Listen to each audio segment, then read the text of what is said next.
요한일서 3장 13절에서 24절 말씀. 형제들아, 세상이 너희를 미워하여도 이상히 여기지 말라. 우리는 형제를 사랑함으로 사망에서 옮겨 생명으로 들어간 줄을 알거니와 사랑하지 아니하는 자는 사망에 머물러 있느니라. 그 형제를 미워하는 자마다 살인하는 자니 살인하는 자마다 영생이 그 속에 거하지 아니하는 것을 너희가 아는 바라. 그가 우리를 위하여 목숨을 버리셨으니 우리가 이로써 사랑을 알고 우리도 형제들을 위하여 목숨을 버리는 것이 마땅하니라. 누가 이 세상의 재물을 가지고 형제의 궁핍함을 보고도 도와줄 마음을 닫으면 하나님의 사랑이 어찌 그 속에 거하겠느냐. 자녀들아, 우리가 말과 혀로만 사랑하지 말고 행함과 진실함으로 하자. 이로써 우리가 진리에 속한 줄을 알고 또 우리 마음을 주 앞에서 굳세게 하리니, 이는 우리 마음이 혹 우리를 책망할 일이 있어도 하나님은 우리 마음보다 크시고 모든 것을 아시기 때문이라. 사랑하는 자들아, 만일 우리 마음이 우리를 책망할 것이 없으면 하나님 앞에서 담대함을 얻고 무엇이든지 구하는 바를 그에게서 받나니, 이는 우리가 그의 계명을 지키고 그 앞에서 기뻐하시는 것을 행함이라. 그의 계명은 이것이니 곧 그 아들 예수 그리스도의 이름을 믿고 그가 우리에게 주신 계명대로 서로 사랑할 것이니라. 그의 계명을 지키는 자는 주 안에 거하고 주는 그의 안에 거하시나니, 우리에게 주신 성령으로 말미암아 그가 우리 안에 거하시는 줄을 우리가 아느니라. 아멘.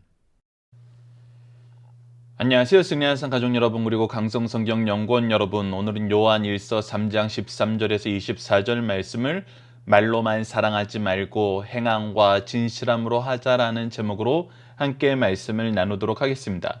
오늘 본문 말씀은 크게 세 부분으로 나눌 수 있습니다. 세 부분으로 나눴던 기준에 대해서는 여러분들 13절과 18절과 21절에 각각의 호칭의 다른 점을 두고 이것을 세 부분으로 나눠봤습니다. 첫 번째 13절에는 형제들아 라고 나오고 있고, 두 번째 18절에는 자녀들아 라고 나오고 있습니다. 그리고 마지막 21절은 사랑하는 자들아 라고 얘기하고 있습니다. 그러면서 형제들아 라고 얘기하는 이 부분에 대해서는 우리는 세상을 사랑할 수밖에 없습니다. 그것은 우리가 앞서 이미 살펴봤던 것처럼 하나님의 빛이, 예수 그리스도의 구속의 은혜가, 성령님의 역사하심이 우리로 하여금 예수 그리스도의 사랑의 계명을, 하나님이 우리에게 주신 이 사랑의 계명을 지킬 수밖에 없게 만드시기 때문입니다. 그러나 세상은 우리를 미워합니다. 우리가 지난 시간 마지막 부분에서 확인했던 것처럼 가인이 아벨을 미워하는 것은 아벨이 어떤 원인을 제공했던 것이 아니라 가인이 자기가 죄인이고 아벨이 의롭기 때문에 그 의로움을 미워해서 우리를 미워하는 것을 볼 수 있었습니다. 그래서 우리는 세상을 대하는 것과 세상이 우리를 대하는 것은 너무나 확연한 차이를 가지고 있습니다. 우리는 사랑으로 대할 수밖에 없지만 세상은 우리를 미워하는 것입니다. 그거에 대한 지식적인 가르침으로 바로 그 부분을 우리가 교훈으로서 살펴보도록 하겠습니다. 그리고 나서 우리가 이것을 안다면, 이 교훈을 안다면은 우리가 잘못 행할 때는 그것을 고칠 줄 알아야 됩니다. 그래서 이것은 책망으로 우리가 한번 나눠봤습니다. 그리고 마지막 21절에서 24절은 책망 받았다면 이제 우리는 어떤 삶을 살아야 되냐면 바른 삶을 살아야 됩니다. 그리고 의로 교육받는 삶을 살아야 됩니다. 이것은 여러분들 말씀을 익숙한 분들은 아시겠지만 디모데후서 3장 16절 말씀, 모든 성경은 하나님의 감동으로 된 것으로 교훈과 책망과 바르게 함과 의로 교육하기에 유익하니 라고 얘기하는데, 이 말씀이 이 디모데후서 3장 16절이 우리가 성경에서 우리에게 어떤 교훈을 주실 때 너무나 이 말씀의 흐름으로 교훈을 주는 경우가 너무나 많다는 것입니다. 이것은 나중에 우리가 기회가 있으면 잠언을 나눌 때도 보게 되는데, 잠언에서도 우리에게 먼저 하나님의 말씀, 하나님의 기준, 하나님의 역사가 무엇인지 그 기준을 세우시는 교훈을 먼저 주시고, 교훈은 가르쳐 주시고, 그리고 이 교훈을 기준으로 우리가 잘못한 것을 확인하게 만드십니다. 그래서 잘못한 것을 혼내주시고, 그리고 나서 이 잘못한 것을 우리가 바르게 하고 또 이 바르게 한 것을 잘 지킬 수 있도록 의로 우리를 훈련시키는 모습이 나타나는데, 오늘 본문 말씀도 이 호칭에 의해서 분류해 보면은 이 내용을 우리에게 전달하는 것을 확인할 수 있습니다. 자, 그렇다면 우리가 기준을 삼는 현실적인 지식적인 부분 13절에서부터 살펴보도록 하겠습니다. 앞서 잠깐 설명했던 것처럼 형제들아 세상이 너희를 미워하여도 이상히 여기지 말라. 이상히 여기지 말라는 것입니다. 왜 그러냐면 앞서 얘기했던 것처럼 이 지난 시간에 마지막 12절에서 나타났던 것처럼 가인이 아벨을 미워하는 것은 그의 죄 때문인 걸 우리가 알고 있고, 죄는 하나님의 의를, 하나님의 사랑의 법을 싫어하게 돼 있다는 것입니다. 우리는 형제를 사랑함으로 사망에서 생명으로 들어간 줄 알거니와. 그래서 우리는 이 형제를 사랑한다는 것이 무엇의 증거가 되냐면 하나님의 빛의 역사가 나에게 있었다. 예수 그리스도의 숙제의 은혜 속에서 우리가 사랑의 계명을 지킬 수 있는 힘을 얻었다. 그리고 성령께서 우리를 이것을 도우심으로 우리가 이것을 능히 이루게 하신다 함으로 우리가 사랑한다는 것은 오히려 우리에게 하나님의 생명의 역사가, 영생의 역사가, 구원의 역사가 있다는 것을 확인해 준다는 것입니다. 그런데 사랑하지 아니하는 자는 오히려 그 하나님의 빛이, 예수 그리스도의 사랑의 계명이, 성령님의 능력이 없다는 것이기 때문에 오히려 사망에 머물러 있다는 것을 증명할 뿐이라는 것입니다. 그래서 그 형제를 미워하는 자마다 살인하는 자니 살인하는 자마다 영생이 그 속에 거하지 아니하는 것을 너희가 아는 바라. 우리가 이것을 이미 배워서 알고 있어요. 경험해서 알고 있어요. 그래서 우리는 이제 어떤 삶을 살아야 돼요? 어떤 기준으로 삶을 살아야 돼요? 그가 우리를 위하여 목숨을 버리셨으니 그는 누구십니까? 바로 예수 그리스도시죠. 예수 그리스도께서 우리를 위해서 목숨을 버리셨고 이것이 우리가 나가야 될 사랑의 계명의 모습임을 우리에게 가르쳐 주셨으니 이로써 우리가 사랑을 알고 배워서 알고 있어요. 우리도 형제를 위하여 목숨을 버리는 것이 마땅하도다. 그래서 우리의 삶의 기준이 바로 이 사랑을 실천하는 것임을 우리에게 가르쳐 주고 교훈해 주고 있다는 것입니다. 그래서 이것을 더 직접적으로 우리에게 제시하는 바가 있는데 그것이 뭐냐면 17절입니다. 누가 이 세상 재물을 가지고 형제의 궁핍함을 보고도 도와줄 마음을 닫으면 하나님의 사랑이 어찌 그 속에 거하겠느냐. 이것은 단순히 너희들 이런데도 재물 나누지 않을래? 이 정도 의미가 있는 것이 아닙니다. 이것은 너무 표면적인 것이고 이렇게 얘기를 듣고 우리가 마지 못해서 사람들의 눈이 무서워서 정말 하나님의 사랑이 내 안에 있다는 것을 내가 어떻게든 보여주고 싶어서 이것이 맞지 못해서 하는 그 모습까지도 그 모습으로 우리를 얘기하는 것 같은데 사실 우리가 1장에서부터 전체 내용을 확인해 보면 이것은 어떤 의미가 있는 것입니까? 불가항력적인 하나님의 은혜 안에서 우리의 삶이 이미 변해버렸는데 우리의 환경이 변해버렸는데 삶의 내용이 변해버렸는데 삶의 목표가 변해버렸는데 그래서 하나님이 이 세상에서 우리에게 주신 물질은 우리에게 하나님의 뜻을 이루기 위해서 주신 것임을 알고 있는데 그래서 이것을 하나님의 뜻대로 쓰는 것이 너무나 당연한 것인데 우리가 이것을 하지 않는다면은 우리가 하나님의 뜻을 알고 그 은혜를 인정하고 의지하면서 예수 그리스도의 사랑의 계명으로 향하는 나가는 하나님 나라의 백성일 수가 있냐는 거예요. 그래서 이거는 굉장히 소극적인 것이 아니라 굉장히 적극적인 우리 삶의 증거가 되고 우리 삶의 방향이 되고 우리 삶의 기쁨이 된다는 것을 표현해 주고 있습니다. 그래서 이것을 우리에게 알게 하신 다음에 그 다음에 이제 우리가 삶의 모습 속에서 이것을 바르게 확인해 보자 이거예요.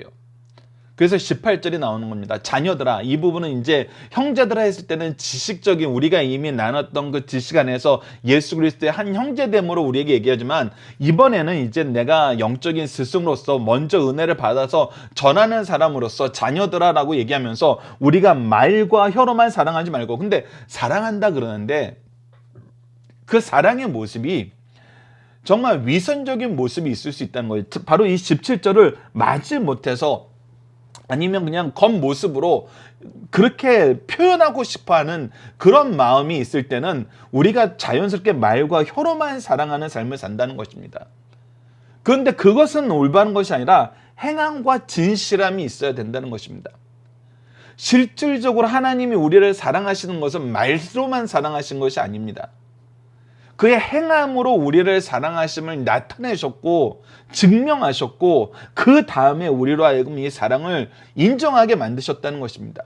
그래서 행함과 진실함으로 한다는 것은 우리가 단순히 우리가 하지 않는 그 어떤 부분을 책망하는 거에서만 끝나는 것이 아니라 예수님이 삼위일체 하나님이 우리에게 보여줬던 그 모습을 다시금 바라보라는 것입니다. 교훈의 말씀을 통해서 주셨던 그 모든 내용을 우리가 다시 한번 정확하게 인식을 해야 된다는 것입니다.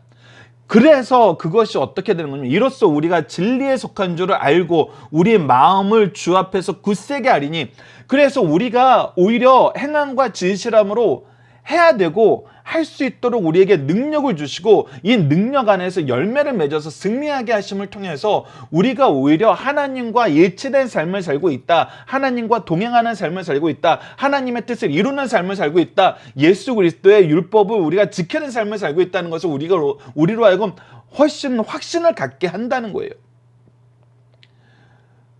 그리고 난 다음에 우리가 이제 무엇을 경험하냐면 바로 20절이 너무나 놀라운 말씀인데, 이는 우리 마음이 혹 책망할 일이 있어도, 우리가 앞서 계속 나눴지만 우리가 이 하나님의 은혜의 역사 안에 있다 그래서 우리가 완전히 무지한 상태로 가는 것이 아니잖아요.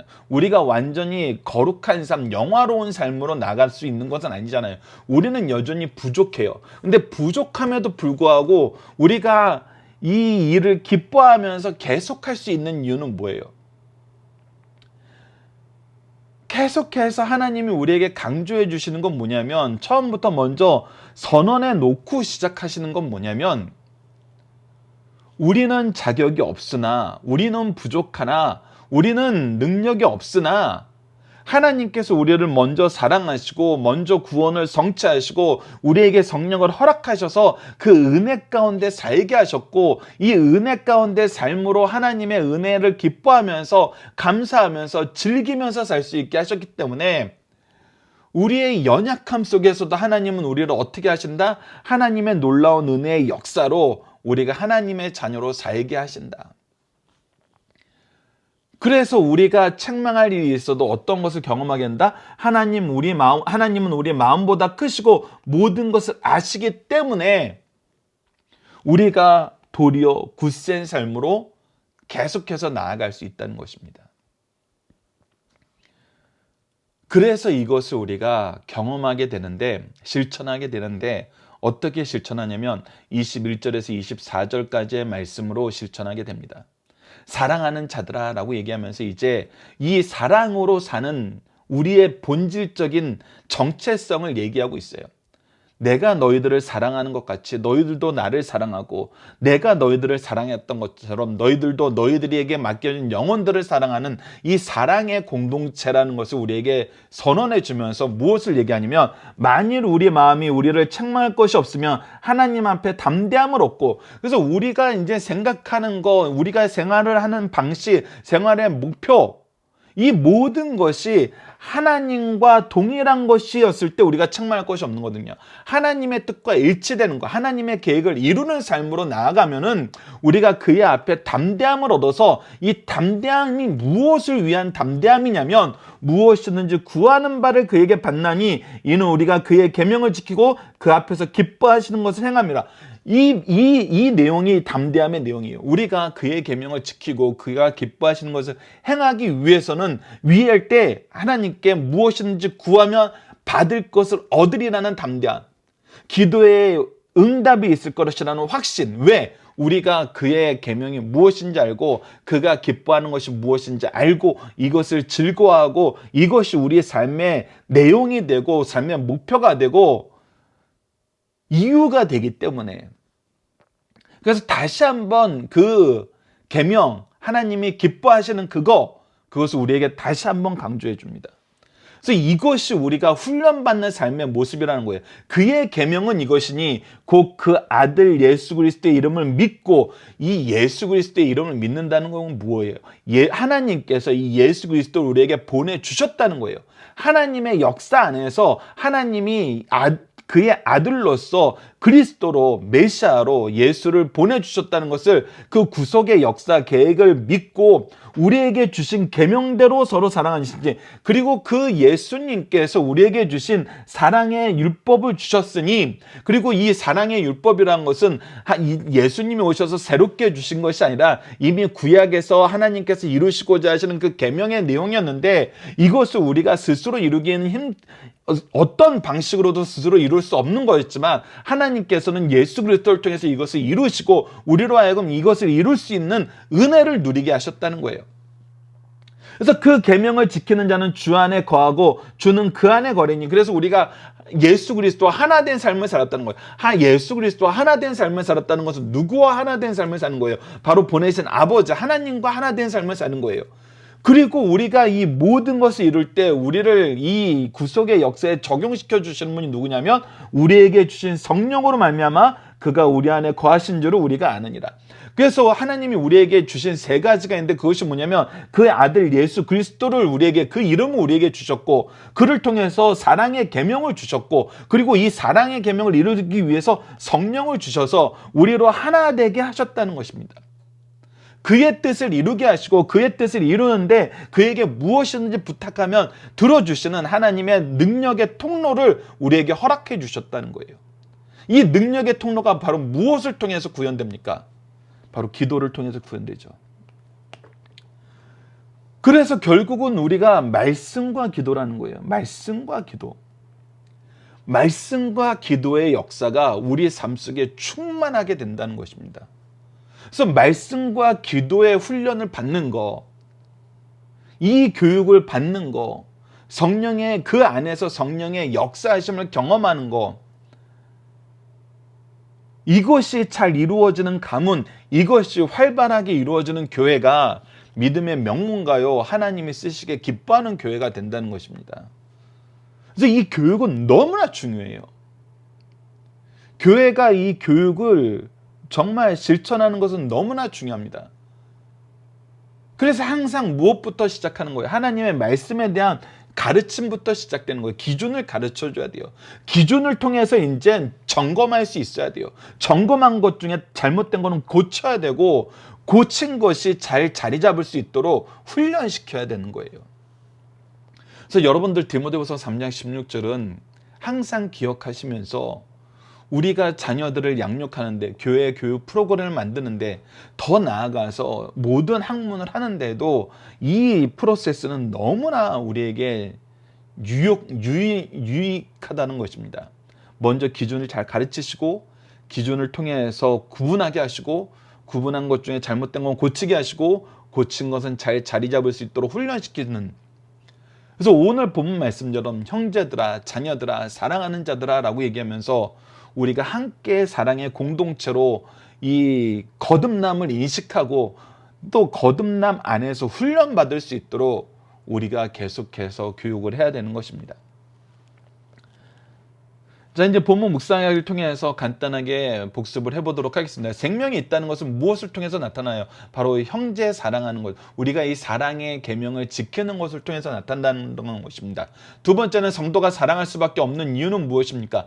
바로 예수님께서 우리에게 이 사랑을 보여주셨고 경험하게 하셨고, 이 경험이 적용될 수 있도록 성령의 역사로 우리를 붙잡고 계시기 때문이죠. 그래서 성도는 어떻게 사랑합니까?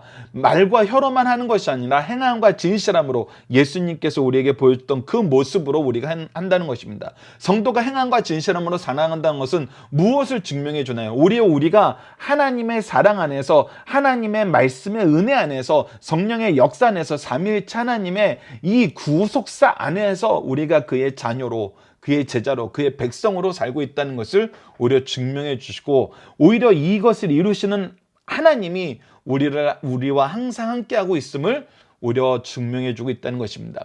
다섯 번째, 사랑하는 자들에게 주신 능력은 무엇입니까? 바로 하나님의 뜻과 일치된 삶을 위해서, 일치된 삶 속 안에서 하나님이 기뻐하시는 일을 할 때는 우리에게 응답받는 기도의 능력을 주신다는 것입니다.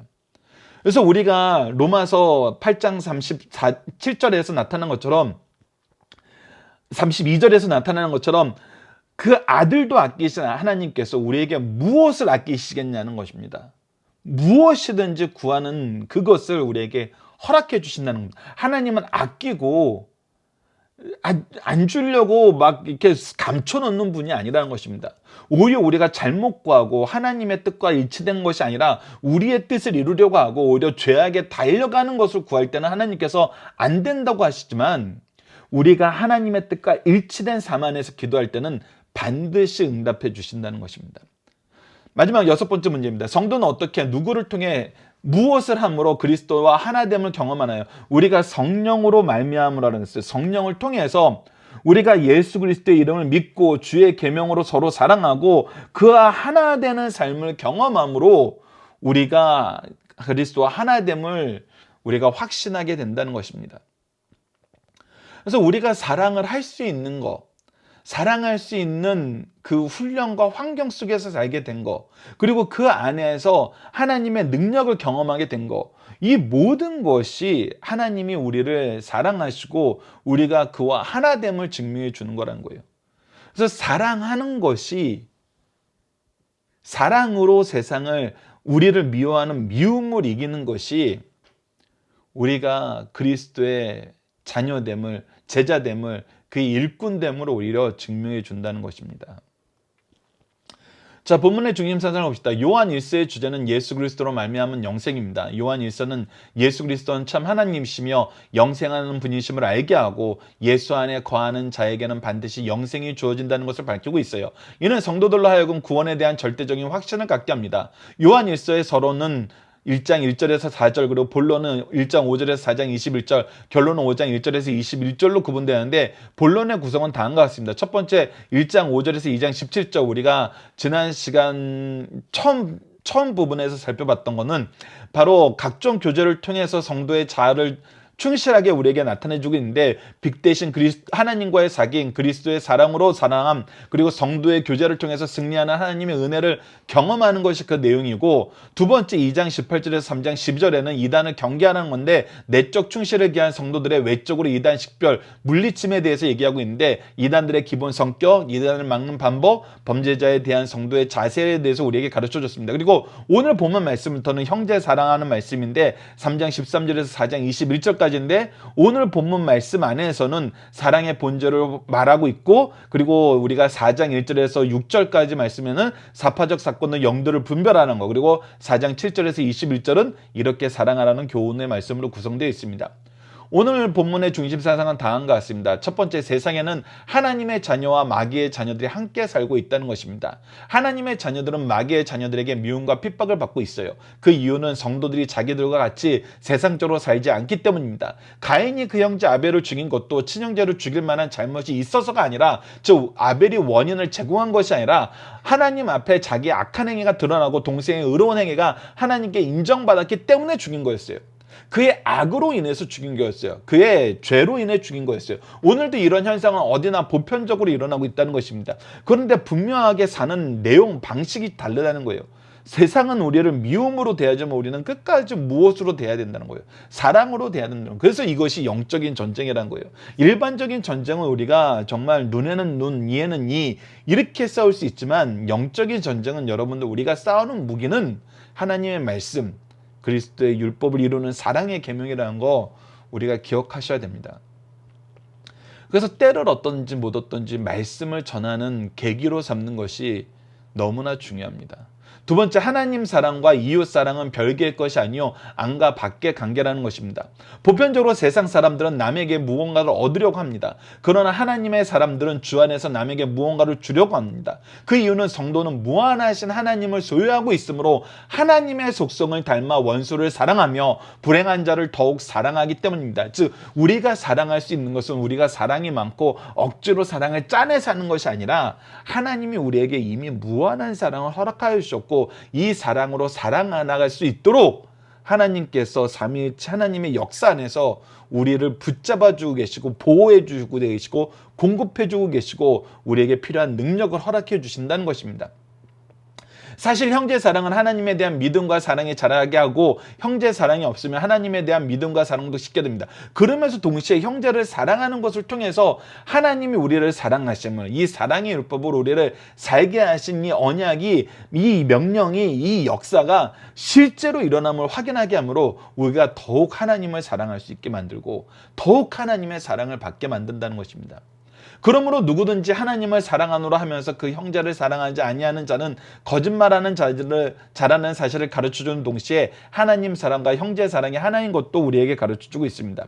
세 번째, 주 안에서 형제를 사랑하고 있는 것은 주님께 바른 믿음이 있다는 증거라는 것입니다. 진리가 내 속에 있고 역사하고 있는지 확인할 수 있는 가장 좋은 방법은 내 앞에 공경에 처한 형제를 말과 혀가 아닌 행함과 진실함으로 사랑하고 있는지를 살피는 일이라는 겁니다. 형제를 진실함으로 사랑하는 자는 진리 예수 안에 속한 줄 알고 하나님 앞에 담대히 나갈 수 있습니다. 그러나 화인맞은 자신의 양심이 스스로 보기에도 책망할 것이 있다면 거룩하시고 우리의 마음을 전부하시는 하나님께 보시기에 얼마나 큰 죄인지를 깨달아야 합니다. 이런 성도는 남을 정죄하는 일을 삼가할 것이요 늘 자신부터 살펴 지혜롭게 살 것을 가르쳐주고 있습니다.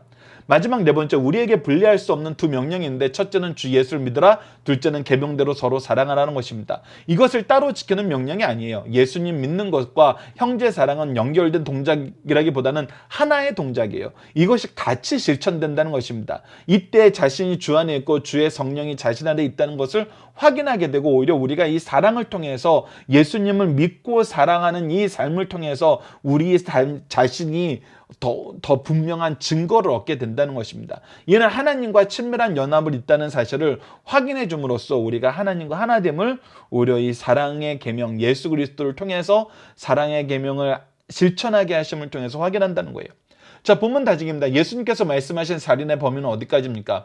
우리가 16절을 보면 그가 우리를 위하여 목숨을 버리셨더니 우리도 이로써 사랑을 알고 우리도 형제들을 위하여 목숨을 거리는 것이 마땅하도다라고 했는데, 성경에서 이 예수님께서 사랑의 범위를 어떻게 얘기하셨냐면 마태복음 5장 22절을 보면 나는 너희에게 이르노니 형제에게 노하는 자마다, 즉 형제에게 화내는 자마다 심판을 받게 되고, 이것도 분명히 죄라는 것입니다. 형제에 대해서 라가라는 미련한 자, 멍청한 자라고 얘기하는 것도 공회에서 잡혀가게 되고 공회에서 공개적으로 모든 사람이 심판해야 되는 것이고, 미련한 놈이라 하는 자는 지옥불에 들어가게 되니 결국 형제에게 화를 낸다, 형제를 비방한다, 형제에게 노한다, 이 모든 것은 하나님 예수님께서 이 모든 것이 심판의 대상이 됨을 얘기함으로써 이것이 살인의 범위라는 거예요. 즉 우리가 육체만 죽이는 것이 아니라 그의 마음과 정신을 죽이는 것도 예수님께서는 엄히 금하고 있다는 거예요.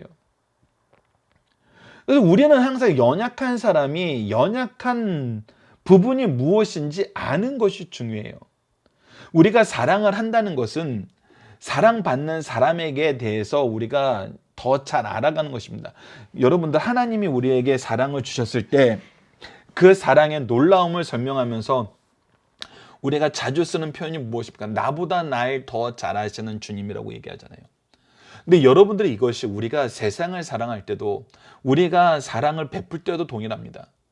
이 굉장히 신비로운 관계예요. 하나님이 우리에게 주신 이 인생들과의 관계는 사실 내 마음은 내가 잘 잘할 것 같은데 여러분, 그렇지 않는 것을 우리가 이 사랑하는 관계를 통해서 보면 압니다. 나보다 날 더 잘하는 사람은 나를 정말 내 몸같이 사랑해 주는 사람이에요. 그리스도의 마음으로 나를 사랑해 주는 사람이 어찌 보면 내 마음을 나보다도 잘 알아요. 내가 갈 길을 나보다도 더 잘 알아요. 그것은 하나님께서 우리에게 주시는 마음으로 사랑하기 때문에 하나님의 지혜가, 성령의 역사심이 우리에게 미리 먼저 오기 때문이에요. 그래서 우리가 믿음의 부모님들과 살면서 또 우리가 믿음의 배우자들과 살면서 경험하게 되는 것은 무엇이냐면, 이 사랑하는 사람이 나를 위해서 준비해 놓은 것이 나에게 너무 적시에 너무나 잘 필요하고 잘 어울리는 그것일 경우가 너무나 많다는 거예요. 그래서 우리가 이 사랑이 정말 너무나 놀라운 걸 경험하게 돼요. 이 세상이 얘기하는 사랑과 성경이 얘기하는 사랑은 정말 그 차원이 다르고 내용이 다르고 방향이 달라요. 우리가 인생을 살면서 요즘 젊은 세대는 어떤 얘기를 자주 합니까? 내가 자녀를 위해서 사는 것보다는 나 자신을 사랑하면서 사는 것이 더 중요하다는 얘기를 우리가 간혹 듣잖아요. 물론 그것이 때로는 이해가 돼요. 내가 기진맥진하면은 사실 내가 사랑해야 될 의무가 있는 사람을 돌보지 못하는 것이 사실이거든요. 근데 왜 성경에서 얘기하는 사랑은 그 사랑과 다르냐면, 계속해서 강조하지만 우리가 사랑할 힘은 내가 쥐어짜서 만든 힘이 아니잖아요. 하나님이 주신 사랑이잖아요. 하나님이 주신 지혜이고, 하나님이 주신 영성이고, 하나님이 주신 재물이고, 하나님이 주신 시간들이고, 하나님이 준비해 주신 환경들이에요. 그래서 하나님의 준비하심 안에서 우리가 그 영혼들을 대하다 보니까 우리가 그 영혼들이 스스로 생각하는 것보다 항상 그 이상의 사랑을 줄 수 있게 되는 거거든요. 그래서 우리는 이 형제 사랑에 대해서 좀 더 성경적인 그런 경험을 가정과 교회에서 나누게 되는 것입니다. 그래서 참 달라요. 교회에서 우리가 경험하는 사랑은 참 다릅니다. 그리고 더 놀라운 건 바로 두 번째 질문에서 본문 다지기에서 나타난 것처럼, 내가 지금 주 안에서 형제를 사랑하고 있다면 누구의 사랑을 받고 있다는 증거입니까? 우리가 하나님의 사랑을 받고 있다는 거예요. 삼위일체 하나님의 사랑 속에서 이 사람을 사랑할 힘을 얻게 되었다는 거예요. 그 얘기는 뭐냐면, 하나님이 나를 사랑하신 것은 나의 자녀를 더욱 사랑하게 하시기 위해서, 나의 제자를 더욱 사랑하게 하시기 위해서, 나를 통해서 부르시고자 하시는 그 영혼들을 더욱 사랑하게 하시기 위해서 나를 사랑하심을 우리가 경험하게 되는 거거든요. 그래서 우리가 이전에 다른 성경 말씀을 통해서 나눴던 것처럼, 우리에게 주신 은혜는 이 은혜를 주시기 위해서 누군가를 또 세워주셨어요. 근데 그 분도 하나님의 은혜를 굉장히 많이 받았지만, 우리를 위해서 준비한 이 분보다 우리가 더 은혜를 받은, 은혜가 확장되고 더 풍성해지는 시대에 살고 있다는, 은혜 시대에 살고 있다는 그 표현이 너무나 맞는 것은, 이분을 사랑하신 이유가 이분을 통해서 나를 사랑하기 위한 하나님의 계획이 있었다는 것을 우리가 알게 되었을 때잖아요. 그러니까 우리는 고백할 수밖에 없어요. 우리 부모님보다 제가 더 하나님의 사랑을 더 많이 받은 세대예요. 동시에 우리는 이제 기대하고 소망해야 되는 것이 있는데, 그것이 무엇이냐면, 저보다도 더 많은 사랑을 누릴 사람들은 바로 제 자녀라는 겁니다. 저의 제자들이라는 거예요. 저를 통해서 하나님의 말씀을 알게 하시는 모든 분들은 하나님이 저보다도 더 사랑하는 그런 존재들이란 겁니다. 그래서 이 사랑을 실천할 수 있게 하나님이 미리 우리가 이 사랑을 경험하게 하시고, 이 사랑할 수 있는 준비를 우리에게 허락하시잖아요. 우리가 이것을 경험하게 되면은 정말 우리가 미래 세대를 향한 소망에 가득 찬, 확신에 가득 찬, 믿음에 가득 찬, 그리고 사랑에 가득 찬 그런 삶을 살 수 있는 것입니다. 자, 본문 적용입니다. 우리를 사랑하시고 우리로 사랑하게 하시고 사랑의 열매를 주심은 우리는 누구를 통해서 나누며 계승하는 삶을 사나요? 앞서 얘기했던 것처럼 하나님이 우리를 사랑하신 것은 우리를 사랑하는 것이 그 사랑의 목적지가 아니에요. 우리를 통해서 우리에게 맡긴 영혼들을 사랑하는 거예요. 우리의 자녀를 사랑하는 것이고, 우리의 제자를 사랑하는 것이고, 우리를 통해서 하나님의 사랑을 경험하게 만드신 모든 사람들에게 이 사랑을 나눠줄 수 있는 넉넉함을, 풍성함을, 능력을, 지혜를, 마음을, 깨끗한 영을 우리에게 허락하여 주신다는 것입니다. 그래서 우리는 계승하는 삶을 살 수밖에 없어요. 그리고 이것을 이루는 기초는 말씀을 가르치고 기도의 옷을 입히는 것입니다. 우리가 기도로 엄밀히 말하면 말씀을 가르치고 기도로 기른다는 것이 더 좋은 말씀입니다. 더 좋은 표현 같아요. 우리가 자녀들을, 제자들을 양육한다는 것은 말씀으로 가르치고 기도로 기른다는 것입니다. 기도로 우리가 그들에게 옷을 입히는 것입니다. 그리고 정말 좋은 교회를 우리가 유산으로 남겨줄 수 있다면, 영적 유산으로 이 교회라는 아름다운 가정이라는, 말씀으로 자라는 가정이라는 이 기업을 물려줄 수 있다면 이것보다 더 좋은 건 없습니다. 우리가 계승해야 되는 것은, 물려줘야 되는 것은 이 말씀과 기도와 정말 신실한 성도의 교제의 공간이고 하나님의 통치 역사가 나타나는 교회인 것을 알고 말씀과 기도와 교회를 세우는 일에 우리가 함께 동역하였으면 합니다. 이번 주 공동 기도 제목은 빛 되신 하나님, 사랑으로 우리에게 은혜를 베푸신 하나님을 따르며 예수 그리스도를 바로 알고 전하는 가정과 교회가 되게 하여 주소서입니다. 오늘 본문 말씀을 통해서는 우리가 하나님의 사랑을 받음을 하나님의 말씀과 예수 그리스도의 은혜와 성령의 역사로 경험하게 하심을 감사합니다. 무엇보다도 이 사랑의 통로로 우리에게 하나님의 일꾼들을 준비해 주심을 감사합니다. 이것을 여러분들 잘 이해하셔야 됩니다. 우리에게 주신 하나님의 일꾼들, 우리에게 주신 하나님의 사랑의 통로입니다. 그들을 통해서 우리에게 전달받은 거 우리가 소중히 여기고 지키고 계승해야 됩니다. 특히 그것이 말씀과 기도와 예배라면 이것은 우리가 목숨 걸고 지켜야 되는 것입니다. 하나님의 사랑 안에 거함으로 사랑하는 삶을 살게 하신 하나님, 이제 우리가 받은 사랑의 모습 그대로, 사랑의 능력 그대로 사랑하게 하여 주소서. 우리 자녀와 제자들, 성도와 이웃들, 그리고 맡기신 모든 영혼들을 사랑하게 하여 주소서 기도하는 우리 승리하는 가족 여러분들, 강성 성경 연구원 여러분들에게 기도합니다. 감사합니다.